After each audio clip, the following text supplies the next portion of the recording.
बिना शर्त में कैसा खेल? हाँ हाँ महाराज, आपकी इच्छा, आप जो चाहो जैसे चाहो। बोले ऐसा करते हैं, सार फांसे खेलते हैं। हाँ, शर्त क्या है? बोले सुनो, मेरी पत्नी गर्भवती है तुम्हारे यहाँ। बोले हमारी पुत्र वधू गर्भवती है। तो सुनो, अगर मेरी पत्नी ने पुत्र को जन्म दिया और तुम्हारी पुत्र वधू ने पुत्री को जन्म दिया, तो वो बेटी वो पुत्री तुम्हें हमारे घर हमारे बेटे के लिए करनी होगी। बोले ठीक है।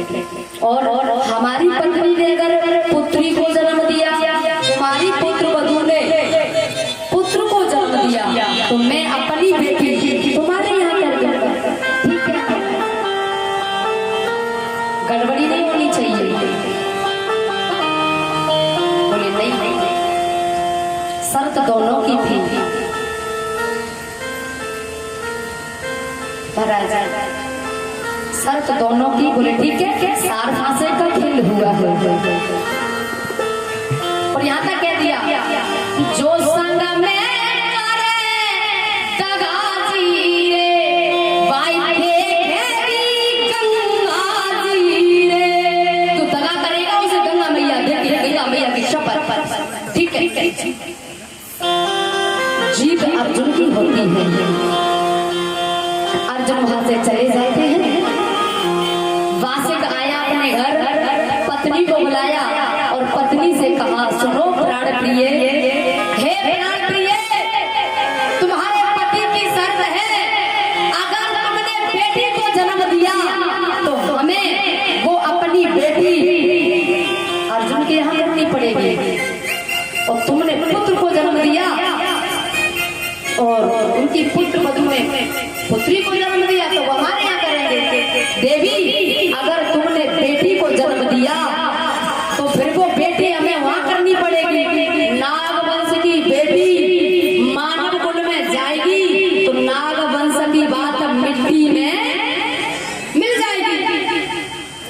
रानी ने कहा, चिंता मत करो महाराज, कोई चिंता करने की जरूरत नहीं है। सुनो, अगर पुत्र को जन्म दिया तो आपको मैं बता दूंगी, फिर कोई जरूरत ही नहीं है चीज की। अगर मैंने पुत्री को जन्म दिया तो महाराज मैं उस बेटी को मार दूंगी, चिंता मत करना, लेकिन तुम्हारे वंश पे आंच नहीं आने दूंगी। ठीक है, शर्त हो गई।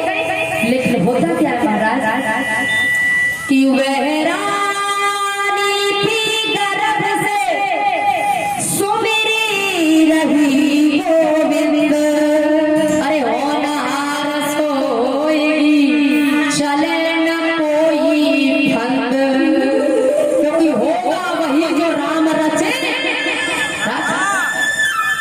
हुआ क्या महाराज, आज उस वासी की रानी ने कुछ महीनों बाद एक बेटी को जन्म दिया है।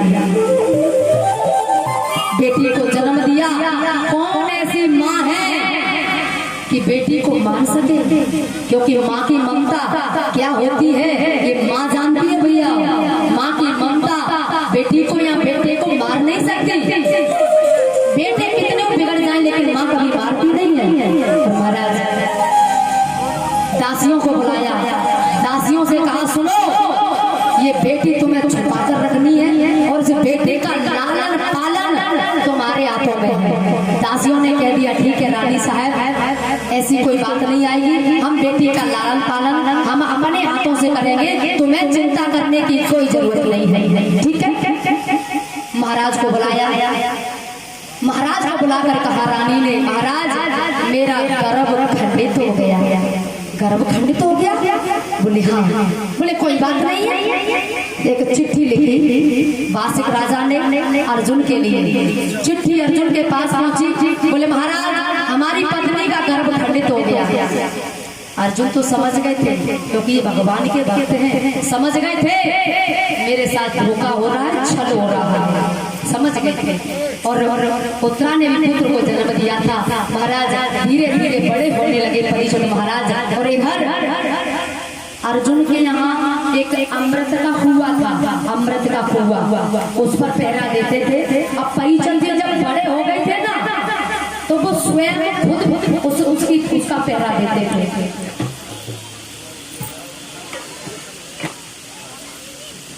हाँ भैया, गांव में किसी के यहाँ तरपाल पड़ी हो पन्नी, क्योंकि बारिश हो गई तो गेहूं रखे हैं उनके लिए, किसी के घर कोई तरपाल पन्नी पड़ी हो तो भैया ले आए और गेहूं जहाँ रखे हैं उनके ऊपर डाल रहे हैं। बारिश हो गई तो भीग जाएंगे, किसी काम के नहीं रहेंगे, क्योंकि प्रसादी भंडारा कल का ही है। इसलिए प्रार्थना भैया, किसी के यहाँ रखी हो तो ले आए मंदिर पर और गेहूं के ऊपर डाल दें। इधर में वासी की बेटी जिसका नाम रखा है नवल देव, और ये बड़ी होती है अब बार सिंगराज कुमारी भई दिन दिन श्यामी, अब बार सिंगराज कुमारी भई दिन दिन श्यामी।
बड़ी हो गई, सयानी हो गई, नाम रखा नवल देव।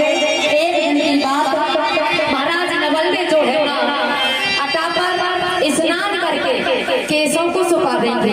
ये बहुत सुंदर थी, बहुत सुंदर थी ये। श्री सुखदेव जी कहने लगे, राजा आज वासी कचहरी को सभा को बंद करके, और महाराज जैसे ही घर की तरफ आए ऊपर नजर गई है, और जैसे ही ऊपर नजर गई है तो देखा अपनी बेटी को, लेकिन राजा को नहीं पता कि ये मेरी बेटी है।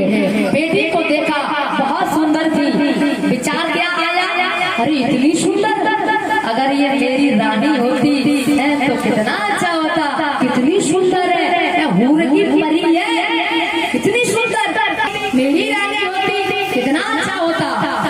काम की भावना उत्पन्न हुई, और महाराज जैसे काम की भावना उत्पन्न हुई है महाराज के अंदर, तो उसी समय उन्हें कोढ़ हो गया, क्योंकि पहले मनसा पाप न जाते थे, मनसा पाप कोढ़ हो गया।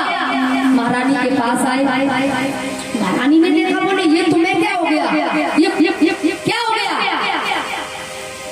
देवी सही सही बताना, हाँ पूछो, ठीक ठीक सही सही बताना, हमारे जो नारी है, जो युवती है, वो कौन है।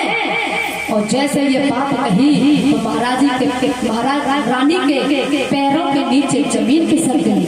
बोले महाराज आपने कब देखा। अरे मैंने अभी अभी देखा।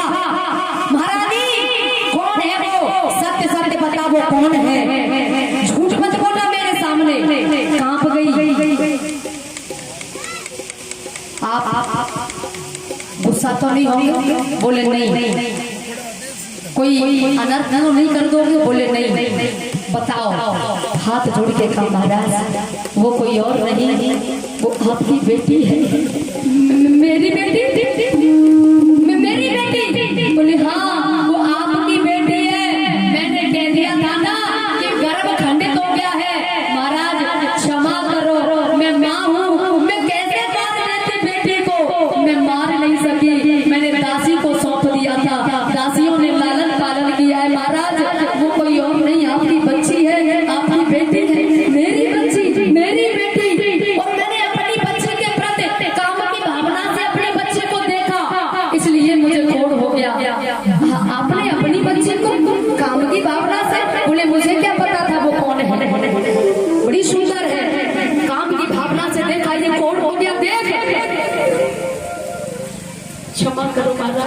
बहुत बड़ी गलती हो गई है, लेकिन मैं माँ हूँ ना, तो मैं मेरे बच्चों को कैसे अपनी बेटी को मार देती थी। नवल देव ऊपर से नीचे आई और जैसे नवल देव आई तो वासिक चरणों में गिर पड़े। क्षमा करो बेटी, तेरी माँ ने धोखा दिया मुझे बताया नहीं था कि तू मेरी ही बच्ची है, तू मेरी बेटी है, मुझे क्षमा कर दे बेटी। पिताजी कोई बात नहीं है, चिंता मत करो।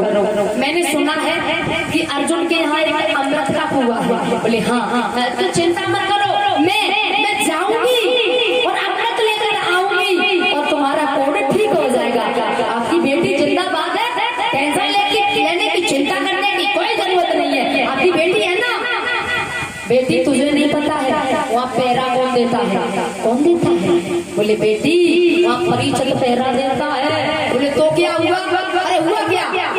वो धनवंतरी गुरु का पढ़ाया हुआ उनका चेला है और उन्होंने शिक्षा सीखी है जादूगरी की। बोले मैं भी किसी जादूगरनी से कम नहीं हूँ, अभी उसे किसी जादूगरनी से पाला नहीं पड़ा है।